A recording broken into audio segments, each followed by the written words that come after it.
Hello students, आज की video में हम सीखेंगे किसी भी कंपाउंड की ऑक्सीडेशन नंबर और कोऑर्डिनेशन नंबर के बारे में। Oxidation number and coordination number किस तरीके से निकालते हैं। जैसे हमारे पास यहाँ पर एक कंपाउंड है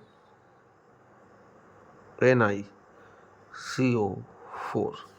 ये हमारे पास एक कंपाउंड है। इस कंपाउंड में हमें निकिल का ऑक्सीडेशन नंबर को फाइंड आउट करना है ना। इसे हम सेंट्रल मेटल एटम बोलते हैं और इसे बोलते हैं हम लिगेंड, और ये जो होता है वो कोऑर्डिनेशन नंबर होता है। यहाँ पर निकिल जो है वो इस तरीके से, और ये जो 4 कार्बोनिल इसे हम बोलते हैं कार्बोनिल। तो ये जो कार्बोनिल लिगेंड है वो इस तरीके से यहाँ पर जुड़ा हुआ है। कितने कार्बोनिल लिगेंड जुड़े हुए हैं यहाँ पर? 4। अब कार्बोनिल लिगेंड यहाँ पर 4 जुड़े, तो इसका जो कोऑर्डिनेशन नंबर होगा कितना होगा? कोऑर्डिनेशन नंबर होगा इसका 4, है ना। मेटल से या सेंट्रल मेटल एटम से जितने लिगेंड अटैच होते हैं उसका हम कोऑर्डिनेशन नंबर बोलते हैं। तो यहाँ पर कोऑर्डिनेशन नंबर है कितना? 4। अब ऑक्सीडेशन नंबर हमें फाइंड आउट करना है। तो ऑक्सीडेशन नंबर को हम किस तरीके से फाइंड आउट करेंगे? देखो, निकिल को आपको क्या मान लेना है? X मान लेना है। फिर बीच में आपको प्लस का साइन लगा देना है ना। निकिल का ऑक्सीडेशन नंबर हमें फाइंड आउट करना है, इसलिए हम इसको X मान लेंगे। प्लस कार्बोनिल एक न्यूट्रल लिगेंड होता है, इसलिए इसका ऑक्सीडेशन नंबर हम मानते हैं कितना? 0, है ना। इस पर 0 चार्ज होगा, कोई चार्ज ही नहीं होगा, तो 0 कितने हैं यहाँ पर? 4 है, तो हम यहाँ से 4 से मल्टीप्लाई कर देंगे। इस कंपाउंड के ऊपर कोई चार्ज नहीं है, इस कंपाउंड के ऊपर कोई चार्ज नहीं है, तो हमको यहाँ पर इक्वल में क्या लिख देना है? 0 लिख देना है। तो X प्लस ये तो 0 हो जाएगा, तो हमारा कितना आ रहा है? 0। कितना आ रहा है? 0। तो यहाँ पर ऑक्सीडेशन नंबर जो है निकिल का वो कितना है? 0 है। इस तरीके से कोऑर्डिनेशन नंबर कितना है? 4 है, और निकिल का ऑक्सीडेशन नंबर हो जाएगा 0। अब दूसरा एक और कंपाउंड लेते हैं हम यहाँ पर। जैसे हमने लिया यहाँ पर ZnCl4 2-, ठीक है। इसमें जो जिंक है वो सेंट्रल मेटल एटम है, इससे कितने क्लोरीन एटम जुड़े हैं? 4। तो यहाँ पर इसका कोऑर्डिनेशन नंबर जो हो जाएगा वो कितना होगा? 4। कितना हो जाएगा? कोऑर्डिनेशन नंबर 4, क्योंकि ये सेंट्रल मेटल एटम है और इससे 4 लिगेंड जुड़े हुए हैं, है ना। 4 लिगेंड जुड़े तो कोऑर्डिनेशन नंबर हो जाएगा 4।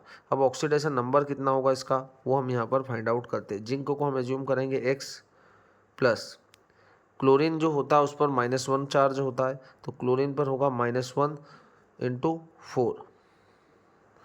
इक्वल में आपको क्या रख देना है? जितना इसके ऊपर चार्ज होगा। कितना चार्ज है यहाँ पर? -2 चार्ज है, तो X -4 is equal to -2। X equal to -4 equal के इस साइड जाएगा तो +4 होगा, और -2 जो रहेगा वो ऐसा ही रहेगा, तो कितना आ जाएगा? 2।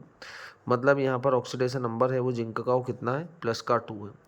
इस तरीके से हम अगला एक और कंपाउंड ले, थर्ड कंपाउंड K3FeCN6, ठीक है।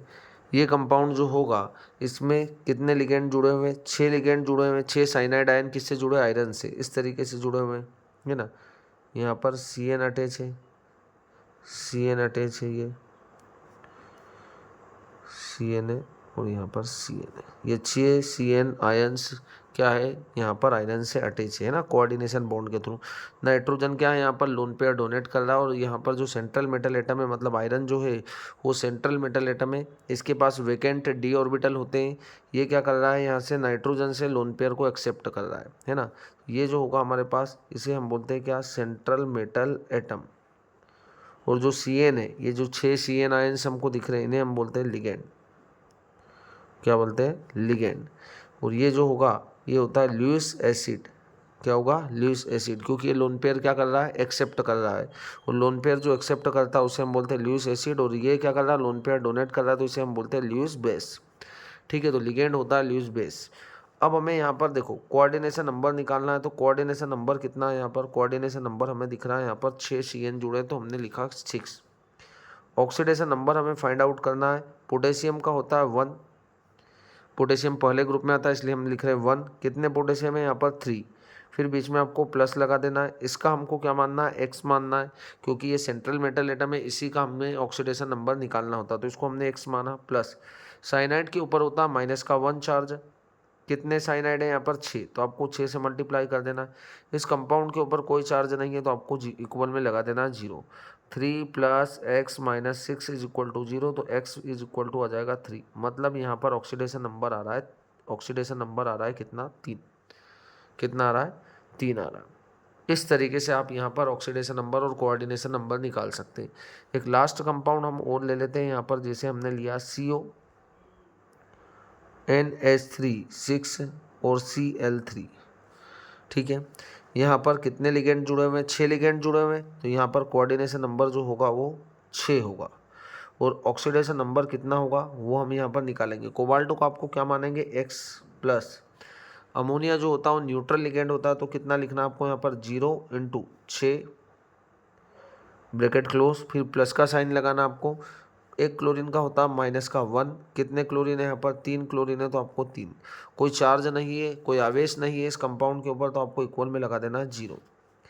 X+ ये तो पूरा 0 हो जाएगा, है ना, माइनस का 3 is equal to 0। x is equal to कितना आ रहा है, प्लस का 3 आ रहा है। मतलब यहाँ पर जो ऑक्सीडेशन नंबर आ रहा है वो 3 आ रहा है। तो इस तरीके से आप कोऑर्डिनेशन नंबर और ऑक्सीडेशन नंबर को इजीली आइडेंटिफाई कर पाएंगे। क्लियर है बात हमें? Thank you.